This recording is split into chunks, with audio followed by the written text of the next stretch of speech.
Você sabia que o IPVA é um dos impostos mais previsíveis do Brasil? Ele vem todo ano, no mesmo mês, e mesmo assim, todo ano, milhões de pessoas são pegas de surpresa. Não é falta de inteligência, não é falta de esforço, é algo muito mais profundo. E esse vídeo vai te mostrar o quê? Chegou a guia do IPVA. Pode ser que você já pagou e sentiu aquele alívio misturado com um leve ressentimento. Pode ser que você ainda não pagou e está tentando descobrir uma forma de se virar. Ou pode ser que você esteja pensando em deixar para ver o que acontece. Em qualquer um desses casos, esse vídeo foi feito para você. Porque a gente não vai falar só de IPVA. Vamos falar sobre algo que o IPVA apenas revelou: a sua relação com o dinheiro, com o planejamento, com o futuro. E antes que você feche esse vídeo achando que vai ouvir mais um sermão financeiro cheio de planilha e jargão, deixa eu te garantir uma coisa: não vai ser assim. Nada de termos complicados, nada de promessa de enriquecimento rápido. Só uma conversa honesta sobre algo que a maioria das pessoas nunca teve coragem de ter.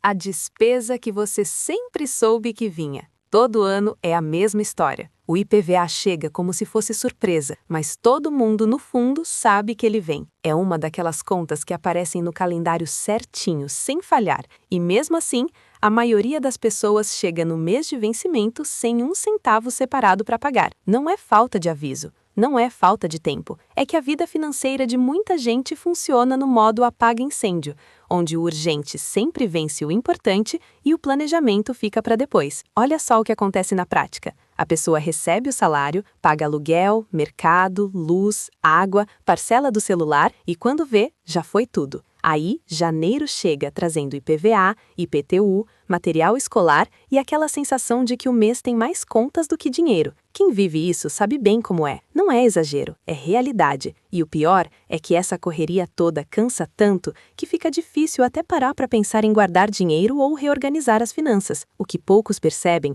é que despesas sazonais como o IPVA são na verdade as mais previsíveis de todas. Diferente de uma doença ou de um conserto emergencial, o imposto do carro tem data certa, valor aproximado conhecido e prazo para parcelar. É o tipo de conta que dá para se preparar com antecedência. E exatamente por isso, quando ela pega alguém desprevenido, diz muito sobre como essa pessoa está organizando, ou não organizando, o dinheiro ao longo do ano. A boa notícia é que entender esse padrão já é o primeiro passo para mudar ele. Não dá para sair do vermelho sem antes enxergar onde os buracos estão, e o IPVA é um dos mais visíveis. Quando alguém consegue olhar para essa conta e pensar, como eu me preparo para ela no ano que vem, algo muda na cabeça, e essa virada de chave é mais poderosa do que qualquer dica de cortar gastos. O problema nunca foi a conta em si, mas o que ela revela sobre a relação que a gente tem com o dinheiro no dia a dia. O que o IPVA revelou sobre a sua vida financeira? Quando o IPVA chega e pega alguém de surpresa, ele não está só cobrando imposto, ele está fazendo uma pergunta silenciosa e bem incômoda. O que você fez com o dinheiro dos últimos 12 meses? Não precisa responder em voz alta, mas vale refletir honestamente. Porque se uma conta previsível, com data marcada e valor conhecido, consegue desestabilizar o orçamento de uma família inteira, é sinal de que tem algo no controle financeiro que precisa de atenção. E isso não é julgamento, é diagnóstico. A maioria das pessoas nunca aprendeu a separar o dinheiro por finalidade. O salário cai na conta e vira uma massa única. Paga isso, paga aquilo. O que sobrar fica no saldo. Não tem envelope para despesa anual, não tem reserva para imprevistos, não tem nada separado para guardar dinheiro com um objetivo claro. O resultado é que quando uma conta grande aparece, ela briga com todas as outras ao mesmo tempo. E quem perde essa briga quase sempre é a conta que podia ter sido planejada com meses de antecedência. Bom, e o cartão de crédito entra exatamente nesse vácuo. Quando o dinheiro não foi guardado, o plástico parece a solução mais fácil. Parcela em 6 vezes, respira agora e sofre depois. Mas o que pouca gente calcula é o custo real dessa decisão. O IPVA parcelado no cartão pode virar uma dívida com juros que superam os 15% ao mês, dependendo da fatura e do banco. Um imposto que era para ser uma despesa do mês vira uma pedra no bolso por meio ano, e esse é um dos caminhos mais rápidos para não conseguir sair do vermelho. O IPVA, então, funciona como um espelho.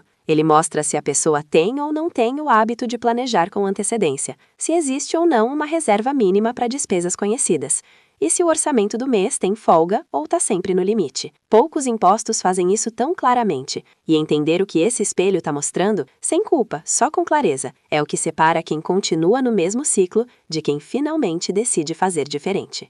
O loop da dívida perpétua tem um ciclo que se repete na vida de muita gente e que, quando visto de fora, parece óbvio, mas quando a pessoa está dentro dele, é quase impossível enxergar. Funciona assim: o dinheiro chega, as contas consomem tudo, sobra pouco ou nada, aí aparece uma despesa maior, entra o cartão ou o empréstimo, e no mês seguinte o salário já vem comprometido antes mesmo de cair na conta. É o loop da dívida perpétua, um ciclo que se alimenta sozinho e que vai ficando mais pesado a cada volta. O problema desse loop é que ele cria uma ilusão de normalidade. Quando todo mês é assim, a pessoa começa a achar que é assim mesmo que a vida funciona, que é normal dever, normal não guardar dinheiro, normal chegar no fim do mês no 0 a 0 ou no negativo, e aí vem o perigo real. Quando algo vira normal, ninguém tenta mudar. A dívida deixa de ser um problema a resolver e vira uma condição permanente, quase como uma característica da própria vida. Olha só o que os números mostram. Segundo a pesquisa de endividamento e inadimplência do consumidor, a PEIC, feita pela CNC, Confederação Nacional do Comércio, mais de 78% das famílias brasileiras estavam endividadas em 2023. E o mais revelador não é esse número em si, mas o tipo de dívida. Cartão de crédito lidera com folga, seguido de carnês e financiamento de carro. São exatamente as dívidas que nascem de despesas do dia a dia mal planejadas. Não de grandes crises, não de tragédias, mas do acúmulo silencioso de meses sem conseguir guardar dinheiro nem sair do vermelho. O loop só quebra quando a pessoa consegue identificar em qual ponto do ciclo ela está agora. Não adianta querer resolver tudo de uma vez. Isso gera ansiedade e paralisa. O que funciona é entender: eu estou na fase de acumular dívida ou já estou na fase de pagar e não conseguir avançar. Cada fase pede uma estratégia diferente.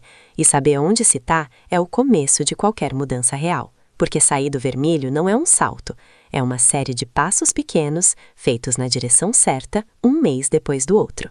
A sociedade que nos ensinou a gastar. Ninguém nasce gastando mais do que ganha. Isso é um comportamento aprendido. E foi aprendido em todo lugar ao mesmo tempo. Na televisão, que mostrava o vizinho feliz com o carro novo, no shopping, que colocou o parcelamento sem juros como se fosse um presente, no banco, que ofereceu limite de crédito sem perguntar se a pessoa sabia usar. A sociedade de consumo foi construída tijolo por tijolo para que gastar parecesse natural e guardar dinheiro parecesse coisa de gente avarenta ou sem graça. O marketing moderno é especialista em transformar desejo em necessidade. Um celular que funciona perfeitamente vira ultrapassado quando o modelo novo é lançado. Uma roupa boa o suficiente vira fora de moda na próxima estação. E o crédito fácil entra como o grande facilitador. Ele elimina a barreira mais honesta que existe entre o desejo e a compra, que é não ter dinheiro agora. Quando o parcelamento some com essa barreira, a pessoa compra sem sentir o peso real do gasto, e a dívida vai crescendo devagar, quase sem ser percebida. Bom, e tem outro fator que pouca gente fala: a pressão social. Aparecer bem, manter um padrão, não ficar de fora, isso pesa. Pesquisa publicada pelo SPC Brasil mostrou que cerca de 30% dos brasileiros já fizeram dívidas por pressão social ou para manter aparências. Aniversário de criança, churrasco com amigos, roupa para festa, são situações onde o gasto não é planejado, mas parece obrigatório. E quando esse tipo de gasto vira hábito, ele ocupa exatamente o espaço que poderia ser usado para guardar dinheiro de verdade. Entender isso não é para culpar a sociedade e cruzar os braços, é para se defender com mais consciência. Quem sabe como o jogo funciona, consegue jogar diferente. A pergunta que vale fazer antes de qualquer compra, não parcelada, é simples: eu estou comprando isso porque eu preciso, porque eu quero de verdade, ou porque alguém me convenceu que eu precisaria? Essa pausa de 3 segundos, feita com honestidade, já salvou o orçamento de muita gente que aprendeu a questionar antes de passar o cartão. Momento de despertar. A verdade incômoda. A verdade incômoda é essa. A maioria das pessoas que vive no aperto financeiro não tá nessa situação por preguiça, por burrice ou por falta de esforço. Tá porque nunca ninguém sentou do lado e explicou como o dinheiro funciona de verdade, como os juros compostos destroem o orçamento, como o limite do cartão não é dinheiro seu, como parcelar sem planejamento é o mesmo que pegar um empréstimo caro sem perceber. Educação financeira nunca foi ensinada nas escolas públicas de forma séria, e quem não aprende em casa ou por conta própria fica à mercê de um sistema que lucra exatamente com essa falta de conhecimento. Outro ponto que incomoda, mas precisa ser dito, guardar dinheiro com renda baixa é difícil, mas não é impossível. O discurso de que quem ganha pouco não tem como poupar é parcialmente verdadeiro e parcialmente uma armadilha. É verdade que margem pequena exige mais disciplina e mais criatividade, mas também é verdade que muita gente com renda razoável gasta tudo e um pouco mais, enquanto tem gente com salário mínimo que consegue separar R$ 50 por mês e, ao longo do tempo, construir uma pequena reserva. A diferença não está no quanto entra, está no quanto sobra depois das decisões. O sistema financeiro, na maioria das vezes, não foi desenhado para ajudar quem tem pouco, foi desenhado para lucrar com quem tem pouco. O cheque especial cobra juros absurdos de quem já está no limite. O rotativo do cartão consome o salário de quem não conseguiu pagar a fatura inteira. O empréstimo consignado oferece parcelas que cabem no bolso, sem mostrar o custo total da dívida.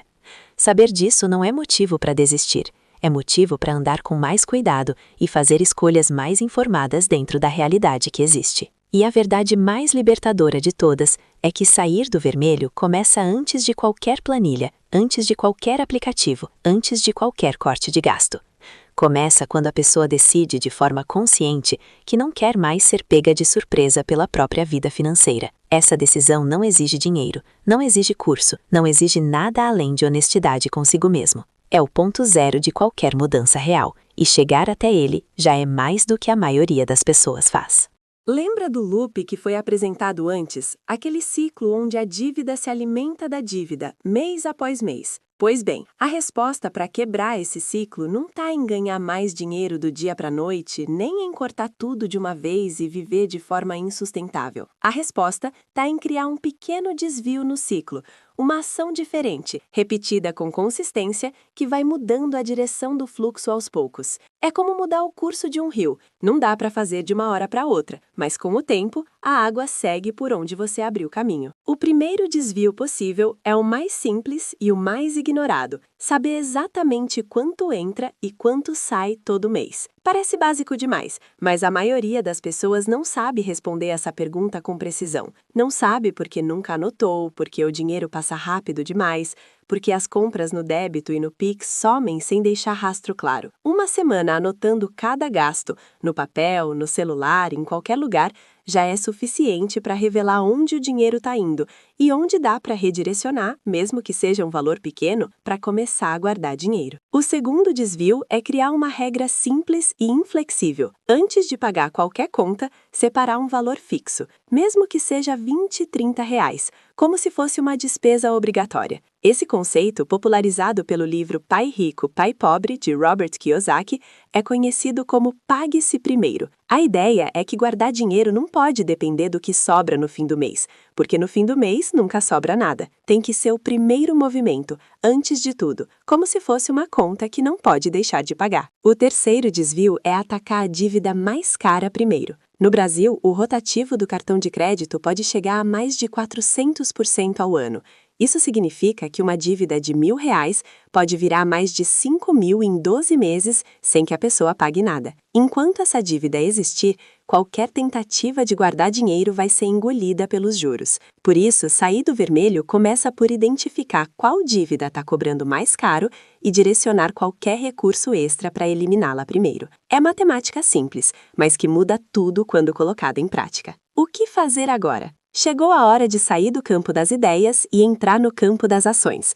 E a primeira ação concreta e possível ainda hoje é fazer um raio-x financeiro honesto. Pega um papel Ou abre o bloco de notas do celular e anota tudo. Quanto entra de renda, quais são as dívidas e seus juros, quais são as contas fixas do mês e quanto sobra ou falta no final. Esse exercício leva menos de 30 minutos e emprega mais clareza do que meses pensando no problema sem olhar para ele de frente. Sem esse mapa, qualquer tentativa de sair do vermelho é caminhar no escuro. O segundo passo é renegociar o que for possível renegociar. Muita gente não sabe, mas bancos e instituições financeiras preferem receber menos do que não receber nada, e por isso existe espaço para negociar desconto, redução de juros ou parcelamento mais longo em boa parte das dívidas. Plataformas como o Serasa Limpa Nome e o programa Desenrola Brasil do governo federal já ajudaram milhões de brasileiros a regularizar dívidas com condições melhores do que as originais. Vale pesquisar, vale ligar, vale tentar, porque uma dívida renegociada custa menos e pesa menos no orçamento. O terceiro passo é construir o que especialistas chamam de reserva de emergência, mas sem usar esse nome complicado. Na prática, é simplesmente ter um dinheiro guardado para quando a vida surpreender. Não precisa ser muito. 3 meses de despesas básicas já é o suficiente para criar um colchão de segurança que impede que um imprevisto vire uma dívida nova. Para quem está começando do zero, o objetivo inicial pode ser ainda menor, guardar dinheiro suficiente para cobrir uma despesa inesperada de R$ 500 sem precisar recorrer ao cartão ou ao empréstimo. O quarto passo, e talvez o mais poderoso de todos, é criar o hábito de se planejar com antecedência para as despesas que já são conhecidas. O IPVA do ano que vem já existe, o IPTU também. O material escolar, o seguro do carro, o presente de Natal, tudo isso tem data e valor aproximado. Se a pessoa dividir o valor anual dessas despesas por 12 e separar esse valor todo mês, ela nunca mais vai ser pega de surpresa por uma conta que sempre soube que vinha. É um gesto simples, mas que tem o poder de transformar o IPVA de um pesadelo em apenas mais uma linha do orçamento, paga, tranquila e planejada. Chegou até aqui, e isso já diz muito. Muita gente desiste no meio do caminho, fecha o vídeo, deixa para depois, mas quem ficou até o final já mostrou que quer de verdade entender como fazer diferente. E agora vem a parte mais importante de tudo, colocar em prática, porque conhecimento que fica só na cabeça não paga a conta, não quita a dívida e não ajuda ninguém a sair do vermelho. O que muda a vida financeira de uma pessoa não é o que ela sabe, é o que ela decide fazer com o que sabe. Então aqui vai um convite direto. Ainda hoje, antes de dormir, pega 10 minutos e faz o raio-x financeiro que foi mostrado aqui. Anota o que entra, anota o que sai, olha para esse número com honestidade. Não precisa ser perfeito, não precisa ser bonito, precisa ser real. Esse simples gesto de encarar os números de frente já é mais do que a maioria das pessoas faz. E é exatamente daí que começa qualquer mudança verdadeira. Guardar dinheiro, renegociar a dívida, planejar o IPVA do ano que vem, tudo isso começa com esse primeiro passo simples. E agora uma pergunta para você responder nos comentários, sem julgamento, com sinceridade. O IPVA desse ano te pegou de surpresa? Você conseguiu pagar à vista, teve que parcelar ou ainda está tentando resolver? Conta aqui embaixo, porque esse espaço é de troca, não de julgamento. Saber onde as pessoas estão ajuda a criar conteúdo cada vez mais útil e próximo da realidade de quem realmente precisa de informação clara sobre finanças. E se você conhece alguém que está passando por essa situação agora, compartilhe esse vídeo. Pode ser exatamente o que essa pessoa precisava ouvir hoje. Uma última coisa. A jornada de sair do vermelho e começar a guardar dinheiro de verdade não é uma corrida, é uma caminhada. Às vezes lenta, às vezes cansativa, mas possível. Todo real separado conta, toda dívida renegociada conta, todo mês planejado com antecedência conta. E para continuar aprendendo com a mesma linguagem clara e sem enrolação que você viu aqui, se inscreve no canal e ativa o sininho de notificações. Tem muito mais conteúdo vindo por aí, feito para quem trabalha duro e merece entender como fazer o dinheiro trabalhar junto, não contra.